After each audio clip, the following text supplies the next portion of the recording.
Why are you here? Why now? Why at Tumwa, Iowa? Why are you working at Good Sam's? Why during a worldwide pandemic? Why now? The Bible tells us in Jeremiah chapter 1 and verse 5, this is God speaking to Jeremiah. He says, "Before I formed you, I knew you. Before you were born, I set you apart. I appointed you as a prophet." So my question is, when we look at the Bible, is what God says to other people true for us? I mean, can we claim what God said to Jeremiah as being relevant for our lives today? I mean, did God create us? Did God know us before He created us? Has God set us apart? Has God appointed us for a special purpose? These are the things that we ponder. Rick Warren years ago wrote a book called "What on Earth Am I Here For?" He done a good job of answering that question over a period of 40 days, and I want to try to answer that question in a period of about 4 minutes. So hang with me as we look at two Bible verses.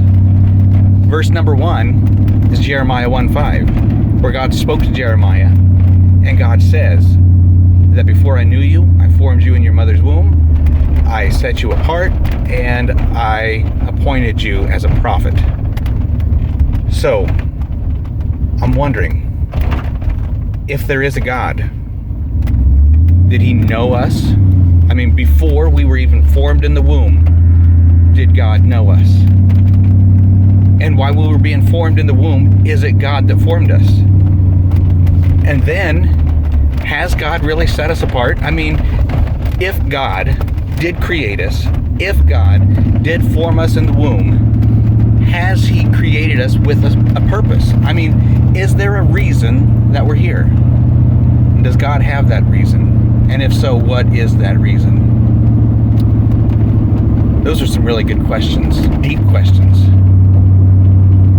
Another verse we want to look at here is Ephesians chapter 2 and verse 10, where Paul writes and he says that you are His workmanship, created in Christ Jesus for good works. Now, just based on that verse, we can see that yes, God did create us. Yes, God did create us with a purpose. Yes, there is a reason that we are here. The word masterpiece, or the word created, or workmanship in the Greek, that's what the New Testament is written in. It literally means a piece of art, or a work of art. So what that says to me is that if we are His workmanship, then we are His piece of art. A uniquely designed and created work of art. And He says that you have been created for good works. So God, before time, knew that we were going to be born. God, before time, knew what gifts, talents, and abilities that He would instill in us. And God knew before the beginning of time that there would be a worldwide pandemic right here, right now, and it's why He chose you to be a part of it right now.